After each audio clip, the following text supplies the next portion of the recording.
Hi guys, welcome back to the channel, and today we're going to be using the Tre Grazie pizza flour. It made this fantastic looking pizza.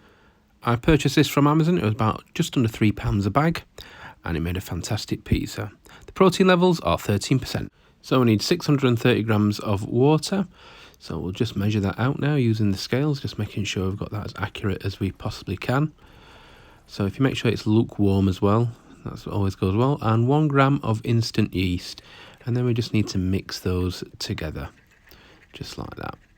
So mixing those together, and always it's just making sure that the yeast is activated. So next we need to put in the Tre Grazie pizza flour, and we just need to make sure we're gradually adding that to the water and mix with a fork. So first impressions of this flour, it's really good. Mixes really nicely, and it's very fine, like you would expect with a 00 pizza flour. So we just need to keep adding that in and mixing with a fork, and it's just starting to gradually become more thicker as a mix, as always, a bit like a batter, and it'll get thicker and thicker into more like a pastry as we go along. And as always at this point in the videos, I'd like to give a big shout out to those that have taken the time to subscribe, and also to those that have taken the time out to ask any questions and leave comments. And if you haven't subscribed, please do so. Come and join the fun and leave me a comment. Tell me what you think to all this.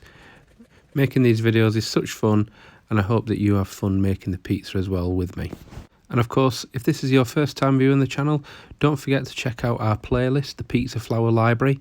That's got lots of different flour reviews for you to check out. And also, if you're looking for something a little bit quicker, check out the 60-second pizza playlist. They're all there waiting for your viewing pleasure. So now this is getting really nice and thick now. So I think this is going to be the last bit of flour that we're going to add to the mixture before we get ready to put this onto the work surface. One of the things I do try to show in my videos is just how long it takes and the different stages of mixing the dough.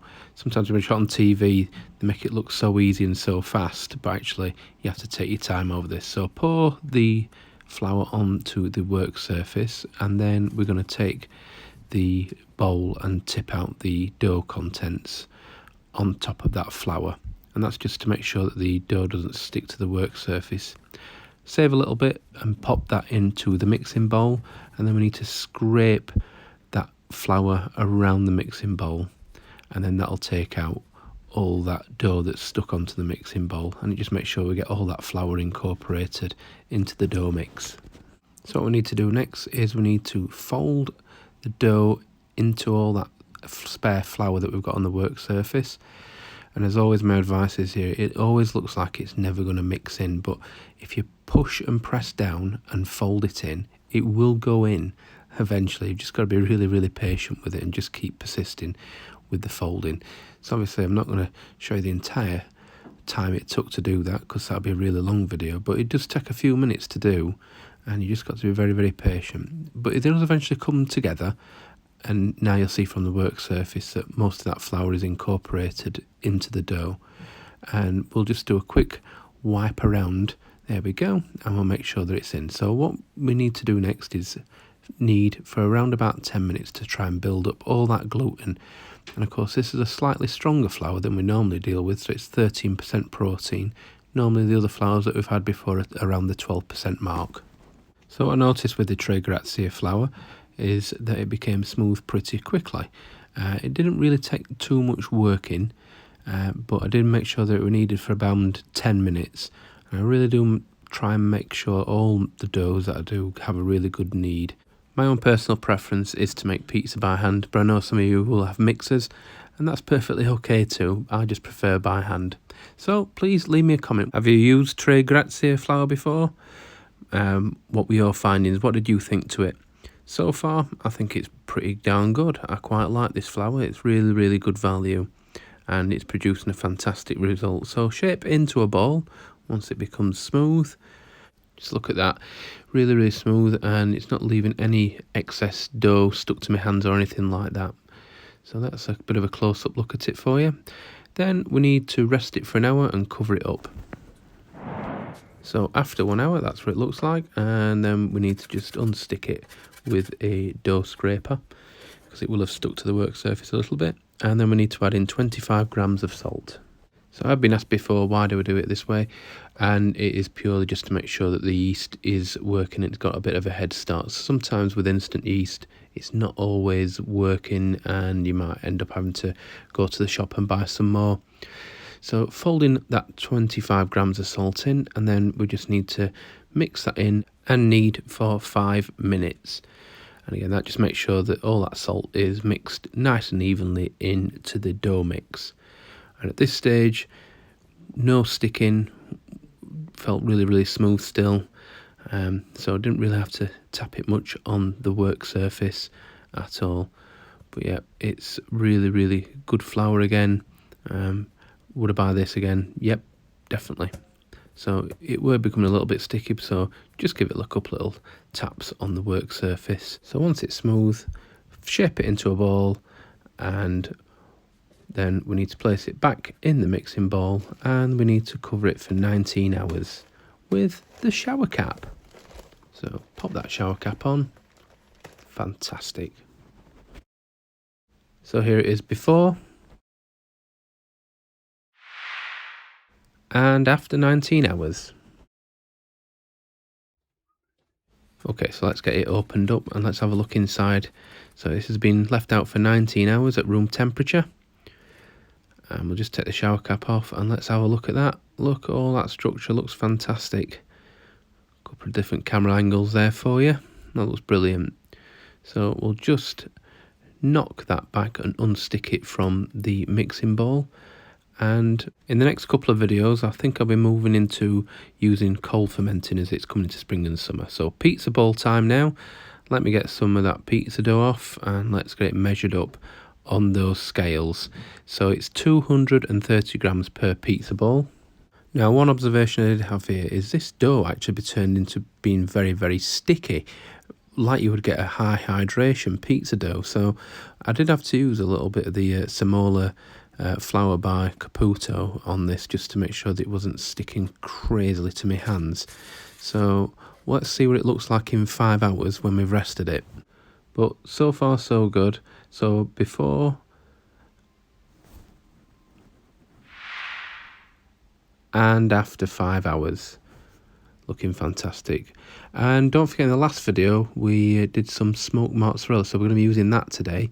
It looks absolutely fantastic, and it really did give that smoky flavour to your pizza. We're also using the Sainsbury's pepperoni. It's only a few pounds and it's well worth it. So pizza time now. So just putting a little bit of the Semola flour on top and a little blob on the work surface to empty the dough ball on top of. Surprisingly, the dough came smoothly out of the little boxes that I use. We get them from Poundland, of course. So if you get any air bubbles, just pop them.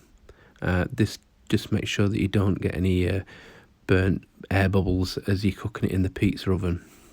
So just using the steering wheel method, one thing I noticed is the pizza base formed really easily, and that dough is super soft now.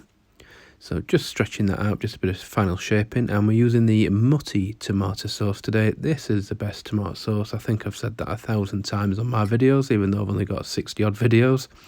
And we'll put a bit of Parmigiano on there. That looks fantastic. So let's put some of that smoky mozzarella on. And as I say, this really did deliver that smoky flavour. So if you're looking for an alternative to a wood-fired pizza, I think this is pretty not far off the mark, you know, and you really do get that smoky taste. So onto the peel, and we'll put it in the oven. So into the pizza oven, and it's 400 degrees, and you'll notice that we've got the Gozney Roccbox mantle in play at the moment. So we've got a video on that. Please check it out. The links are in the description. So just warming up that turning peel, and we're going to turn it for the first time. So using that mantle to rest the pizza turning peel on there, and looking good already. So just getting that a 180, and this just makes sure that, as I say, what was at the back of the oven is now at the front. So again, just making sure that we're just warming up that turning peel, and we'll just turn it to 90 this time. Look at that, it's looking fantastic. And that pepperoni is nicely cupping. So again, we'll just turn it again another 180. And it really is cooking fantastically well, this pizza. We're getting a bit of that leoparding effect now on that crust. And this is where the mantle comes into its own, because you can use that little bit of extra space just to help with the turning. So there we go, look at that, fantastic. Let's put it on the chopping board and let's have a look underneath. What do you think? I think that looks very nicely cooked underneath myself. So let's open it up and let's have a look inside that crust. I'm just turning that again, just get that cut open. And it really was crispy as well. And it had a nice bit of chew on it as well, so proper Neapolitan style. Look at that crust, looks fantastic. And this one looks even better. Look at all that air. Really soft. So this flour was absolutely fantastic. It's well worth it. That's another picture of one we did earlier as well. And as always, thanks for watching and bye for now.